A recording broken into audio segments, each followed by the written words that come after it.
Long before social media filters and profile pictures, humans have been fascinated by their own image. The ancient Greeks told a story, less about vanity and more about identity, of a man who fell in love with his own reflection. Not in a metaphorical way, literally. This is the story of Narcissus. But more importantly, it's the origin of a concept we still wrestle with today: narcissism.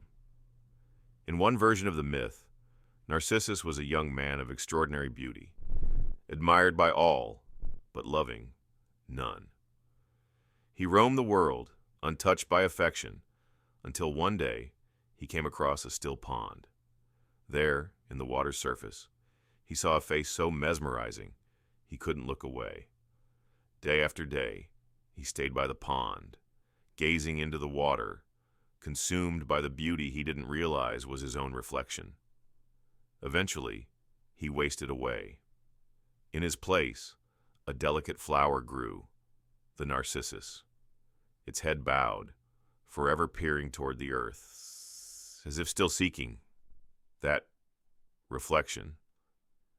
It's a poetic tale, but beneath the tragedy lies a deep psychological and philosophical insight, one that still applies, especially in a world of curated online selves and selfie culture. The myth of Narcissus hints at more than vanity.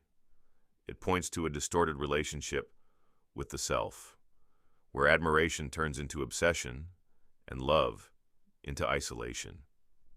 In modern psychology, narcissism isn't just about loving yourself too much. It's about how you love yourself, and at what cost.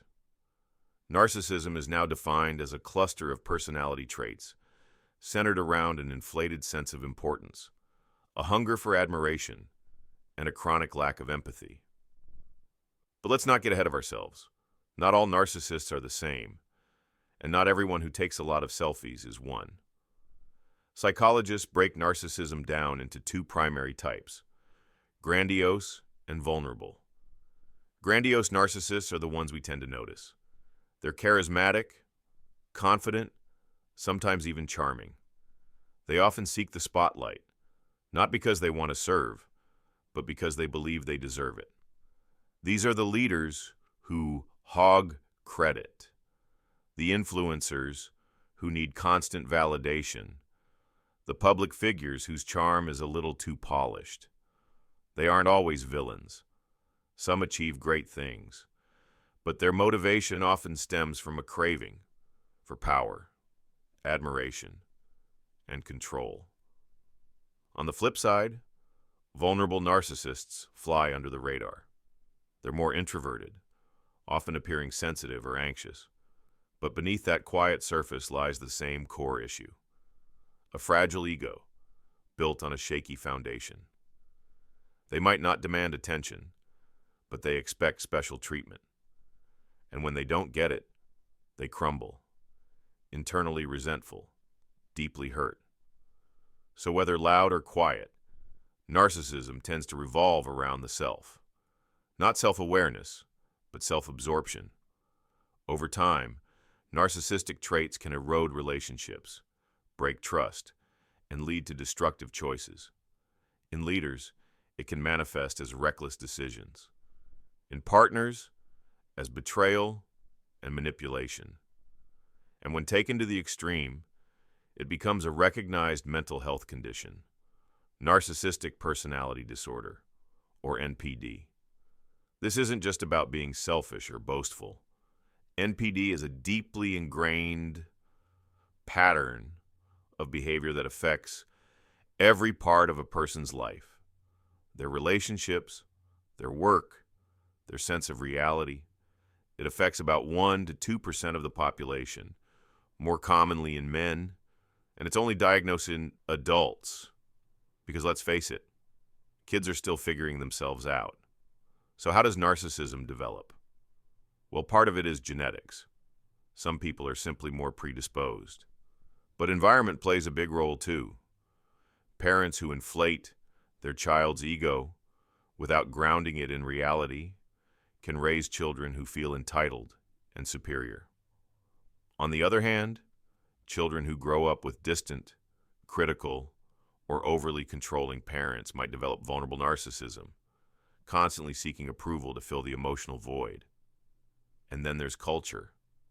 In societies that value competition, individualism, and self-branding, narcissistic traits can be rewarded, if not encouraged.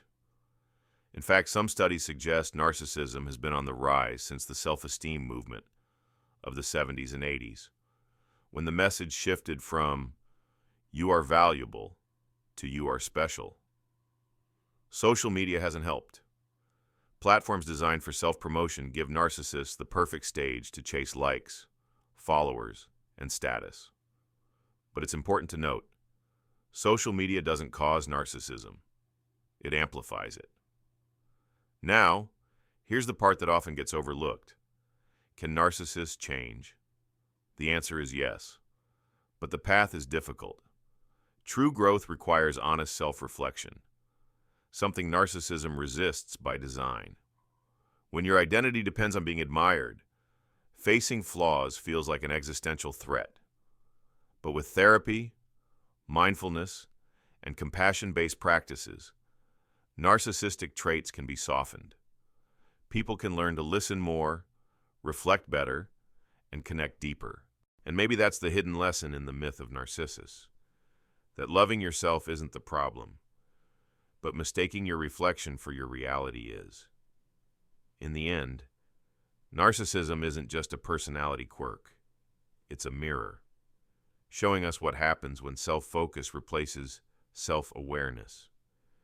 And just like Narcissus at the water's edge, we have to ask, are we truly seeing ourselves clearly? Or are we lost in the reflection? Enjoyed the dive into the mind? Tap like to show some love? Drop a comment to share your thoughts? And subscribe to Metacog for more deep, thought-provoking content every week. Let's keep exploring what it means to be human, together.